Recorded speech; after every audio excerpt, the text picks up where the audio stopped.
Welcome to Whiteboard Programming, where we simplify programming with easy to understand whiteboard videos, and today I'll help you understand surface web, deep web, dark web and darknet. These all are big buzzwords, right? But knowing when to use which one is important. So let's get started. So what is surface web? Well, this is the internet we all know and love.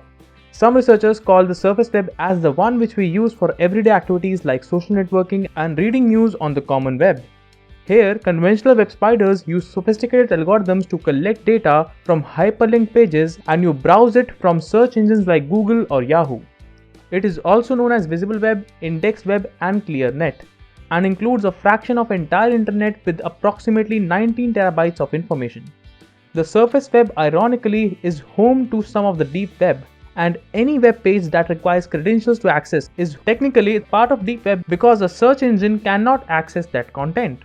And though surface web seems all good to us, there are a handful of downsides as well, which include but are not limited to trolls and stalkers, human exploitation, pornography, violence, distraction, identity theft, hacking and intrusion of privacy.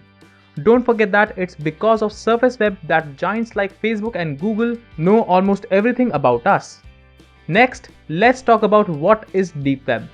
Now, whenever I talk about deep web, people start interpreting that it's a playground for criminals, drug users, terrorists and sexual deviants, though they're not fully wrong as well. But you should also note that in a sense an organization's intranet is a deep web too, as nobody outside of the company has access to the information in it. It is said that deep web has approximately 7500 terabytes of information, which is beyond what we just see in surface web. And to many people's surprise, 95% of it is publicly available. And if you'd like to know more, I would recommend you to go through the controversial WikiLeaks incident that uncovered information which had been stored on deep web for years. All the respective links have been shared in the video description, so feel free to check it out. Further, I'd like to tell you that deep web is inaccessible to normal search engines. And to use deep web, you need to use a special browser, for example Tor browser. It is among the most popular which are used, but alternatives include Freenet, GNUNet and Hotspot Shield.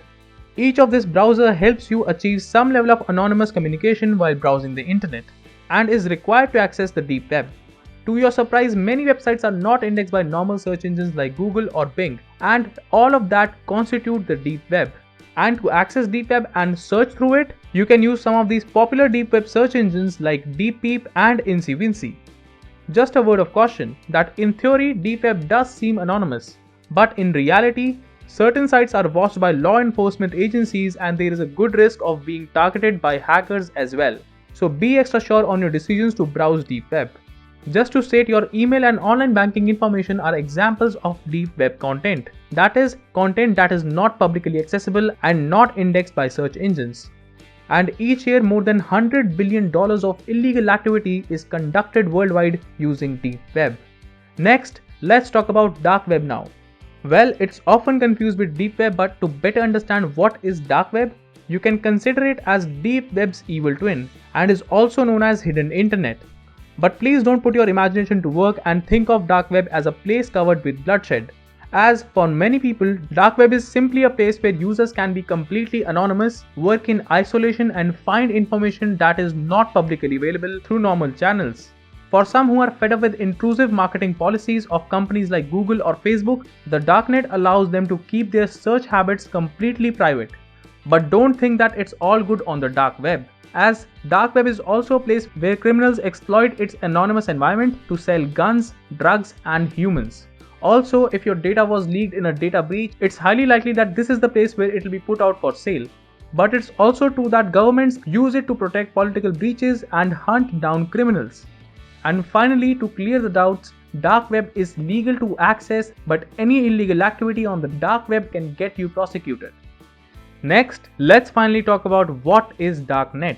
Well, it's also quite confused with dark web and deep web, but I hope this video made it clear on what those two are. Talking about Darknet, many people coin the term invisible internet or invisible web for it. Further, you can understand Darknet as a different network that is encrypted and is created upon existing internet. It can only be accessed by using some specific configurations of tools and softwares, and many security experts estimate that at any given moment of time, there are between 10,000 to 100,000 active sites on the Darknet worldwide.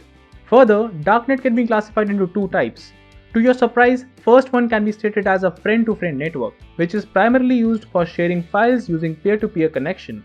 And second one being the popular one, that is privacy networks. It's the type of darknet which is mainly used for doing illegal activities like cybercrime, purchasing and selling illegal goods and services, news leaks, mass surveillance, pirated movies, and child pornography.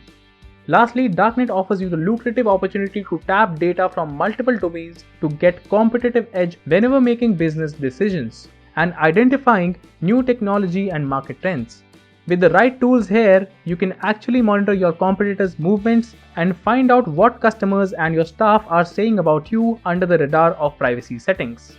And just to let you know, accessing Darknet is classified as a crime in many countries across the globe. So I'll recommend you to first check what your regional laws are and only then tap into it.